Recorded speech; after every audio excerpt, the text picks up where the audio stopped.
The political climate in the U.S. is so divisive, I wanted to comment on it and make a call for empathy and unity. But I felt deeply in my spirit that subject is not a part of my mandate. I'm meant to facilitate conversation with an open and honest look at religion and history. Ultimately, the Matthew 7 community was created to be a forum for believers to learn from one another and bind together in corporate prayer when needed. My goal is to prepare believers for the coming of Christ, whether he comes back floating on a cloud, riding a white horse, or in a spaceship named Messiah. I say that tongue in cheek, but I want believers to be open to the possibility that what we've been taught may not be all there is to it. And that's what I feel led in the spirit to do for God's kingdom. Every minister has its own area of ministry focus. In this episode of Matthew 7, we're going to discuss TV preachers. I'll tell you what makes them special and discuss why you should listen to them. This is the Matthew 7 Project, and this episode is entitled The Best Preachers in the World. Now, before I begin, remember this is not a top 5 list or anything like that. I know this may be a tricky subject, so I only ask that you keep your comments positive. This list is meant to point believers in the right directions to get needed help. If you're dealing with an issue, you need to hear a message that speaks to your issue. For example, if you're having trouble in your marriage, you should listen to Jimmy Evans. His area of ministry focus is marriage. Every year, Pastor Evans holds a marriage conference called the XO Conference to help couples who are struggling with marriage problems. Get connected to his ministry if you need marriage help. That's the focus of his calling. The first minister on my list, however, is Pastor Joel Osteen. Joel is a New York Times bestselling author and senior pastor of America's largest church, Lakewood Church in Houston, Texas. His secret sauce is hope. He gets a bad rap from people that say he's too inclusive and he doesn't teach deep messages, but again, that's not his calling. He's called to preach positive messages and give people hope, and that's what he does better than any other preacher in the country. I'm willing to bet the rate of suicide in his church is extremely low. He makes people feel good about themselves no matter what issue they have going on. He does an excellent job of letting people know that there's no problem too big for God. If you're struggling with issues like drug addiction, divorce, illness, anxiety, or mental health issues, listen to Joel. He'll give you hope that God can fix it. He also has a great head of hair. You can check out Pastor Joel Osteen on Sirius XM channel 128. Joyce Myers makes my list for people who are new followers. She teaches a message of living a godly life in balance. She does an excellent job of teaching deep topics in a simple way, oftentimes using the Amplified Bible to make her points. Joyce also has dealt with sexual abuse in her past, and she does an amazing job of teaching on that subject as well. Joyce was under investigation by Congress a few years back, but I think all that stuff is past her now. You tend to attract a lot of attention when you have one of the wealthiest ministries in the country. Trust me, folks, you don't get that kind of money without being good at your job. And Joyce is very good at what she does.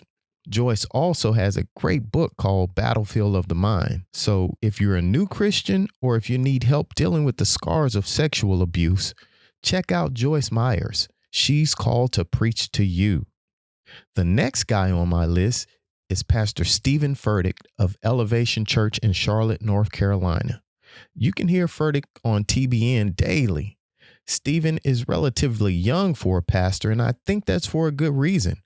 I believe he's called to minister to a younger generation. Don't get me wrong, his messages are relevant for everyone, but he preaches sermons that are exciting and his church is lively.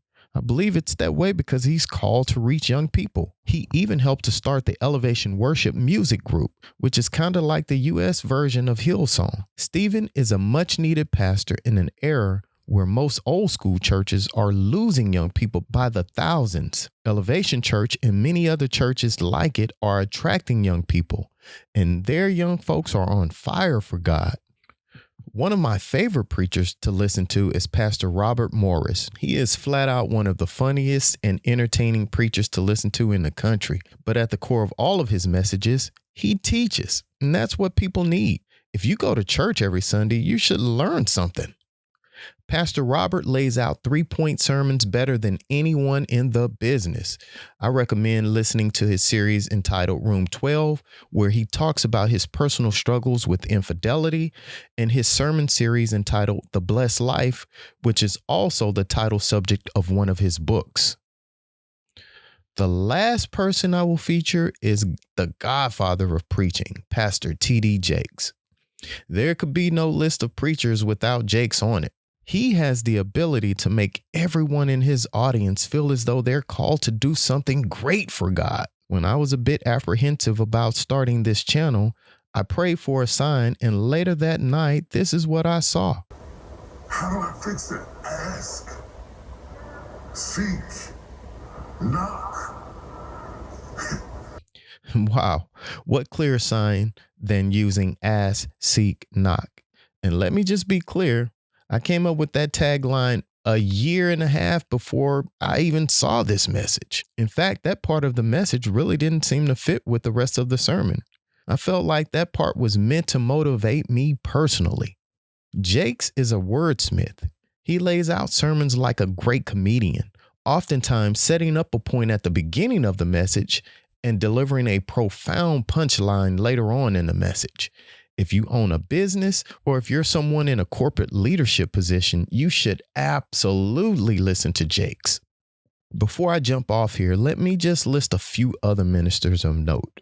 Doug Batchelor of Amazing Facts, Charles Stanley and his son Andy Stanley are all great teachers of the word. I also love listening to Tony Evans and his daughter Priscilla Shirer. The Bible says you can tell a tree by the fruit it bears. And Tony Evans must be a great tree because all of his kids are exceptional.